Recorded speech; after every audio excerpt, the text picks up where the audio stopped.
പ്രിയ ഗായിക അന്തരിച്ചു. തെലങ്കാനയിലെ പ്രശസ്ത നാടൻപാട്ട് ഗായികയാണ് ശ്രുതി. 3 ആഴ്ച മുൻപായിരുന്നു ശ്രുതിയുടെ വിവാഹം. ഇപ്പോഴിതാ നടുക്കുന്ന ഒരു വാർത്തയാണ് പുറത്തു വരുന്നത്. ഭർത്തൃ വീട്ടിൽ പ്രിയ ഗായികയെ മരിച്ച നിലയിൽ കണ്ടെത്തി. തൂങ്ങിയ നിലയിലായിരുന്നു. ശ്രുതിക്ക് 26 വയസ്സായിരുന്നു. ഡിസംബർ 18-ാം തീയതിയാണ് നടക്കുന്ന സംഭവം. പോലീസ് വിശദമായ അന്വേഷണത്തിലേക്ക് കടന്നിരിക്കുകയാണ്. നിസാമാബാദ് ജില്ലയിലെ തിമ്മാപൂർ സ്വദേശിയാണ് ശ്രുതി. സോഷ്യൽ മീഡിയയിൽ സജീവമായിരുന്ന പ്രിയ കലാകാരി വളരെ ചുരുങ്ങിയ കാലം കൊണ്ട് നിരവധി ആരാധകരെയാണ് സ്വന്തമാക്കിയത്. നിരവധി സ്റ്റേജ് ഷോകളിൽ നാടൻപാട്ട് അവതരിപ്പിച്ചു.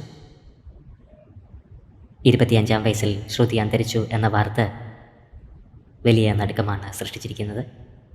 ആത്മാവിന് നിത്യശാന്തി ലഭിക്കട്ടെ എന്ന് നമുക്ക് പ്രാർത്ഥിക്കാം.